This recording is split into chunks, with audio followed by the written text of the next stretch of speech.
بسم الله الرحمن الرحيم، والصلاة والسلام على أشرف المرسلين. مرحبا بكل متتبعي القناة وبكل زوارها. الطبق تاع نهار اليوم هو من الأطباق الجزائرية المعروفة بالخصوص في الشرق الجزائري، منطقة قسنطينة وما جاورها، اللي هي شخشوخة الظفر أو الثريدة.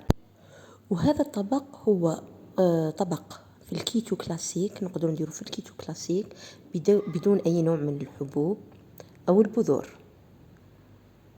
من الخضار 100%، مع أكيد إضافة البروتينات والدهون. أكيد كل يحبوا الأطباق التقليدية الجزائرية أو العربية مهمش راح يتحرموا من هذا الطبق. صراحة جا نفس الذوق أو نفس البنة، ما يختلفش عليه بزاف. الاختلاف الوحيد أنه صحي أكثر.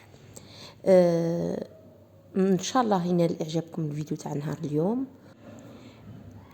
نخليكم مع بعض اللقطات، شوفوا معايا. أكيد طبق يشهي وناكله دائما بدون تأنيب ضمير. وتابعوا معايا الفيديو حتى الأخير باه تعرفوا الطريقة نتاعو. أكيد هي طريقة سهلة بسيطة، ما فيهاش مقادير بزاف. لاحظوا معايا الحبيبات تاع شخشوخة الظفر أو ثريدة جاية كل حبة وحدها، مفرق، حتى اللون تاعو أكثر من رائع.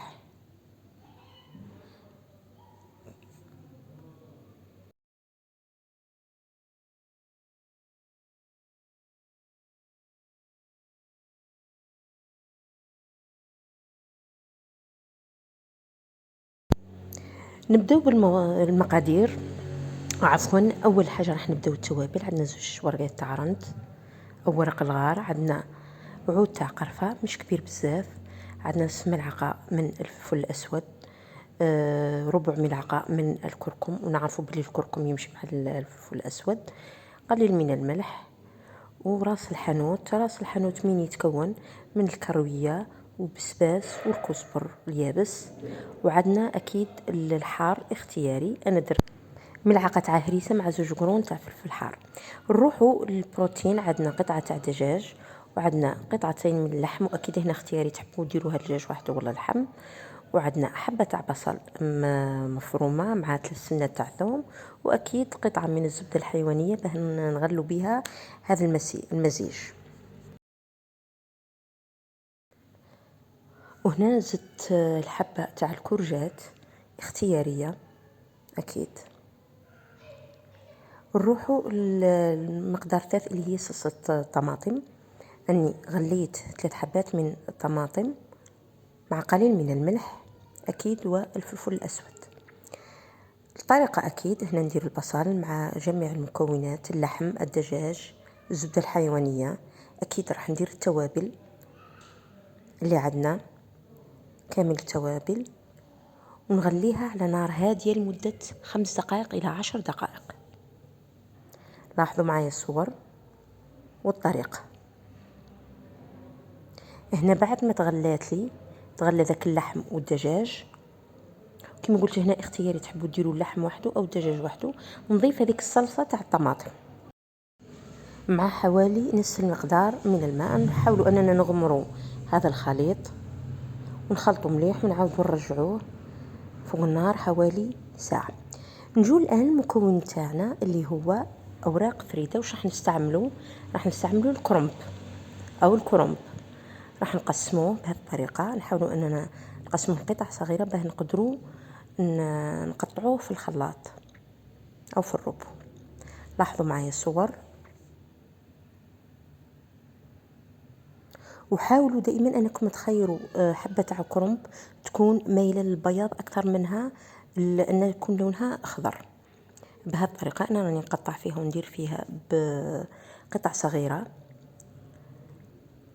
ونديرها في الفرام الآلي حتى تولينا قطع صغيرة كما الحبات تاع الثريد.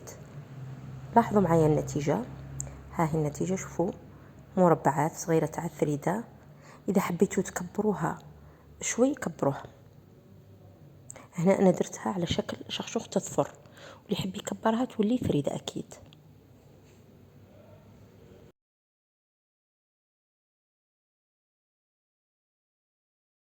الآن هذه الصلصة تاعنا اللي غلينا فيها اللحم والدجاج، شوفوا كيفاه تكون خاطرة، تكون صلصة خاطرة عاقدة. نحيت أنا اللحم والدجاج أكيد، ودرك نبداو نخدمو في الحبات تاع الفريدة تاعنا. نجيبو نفس الإناء اللي طيبنا فيه الخطرة الأولى، وندير كامل الكمية، ونقعد نزيد في كميات قليلة من الصلصة على 3 مرات. أنني كل ما ندير حوالي ملعقة إلى ملعقتين نخلط ونغلق عليها حوالي 5 دقائق، ثم نحي الغطاء به يخرج لي البخار تاع الصلصة. تقعد الصلصة برك نديروها 3 مرات بهذه الطريقة اللي راكم تشوفوا فيها.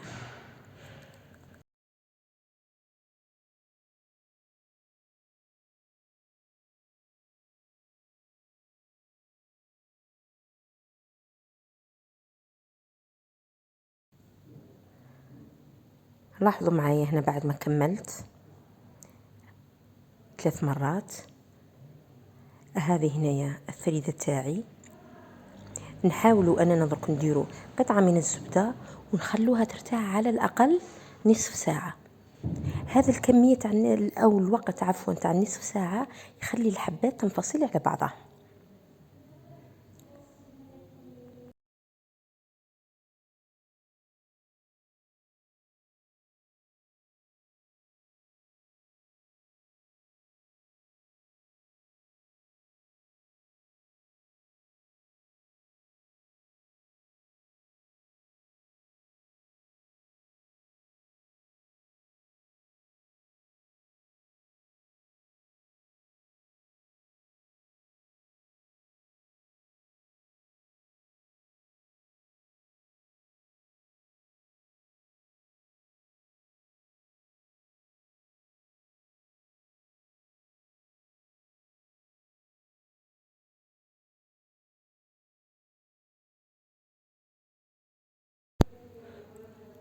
وفي الأخير إن شاء الله تكون الوصفة تاع نهار اليوم نالت إعجابكم. دايما ما تنساوش اللايك وتفعيل الجرس.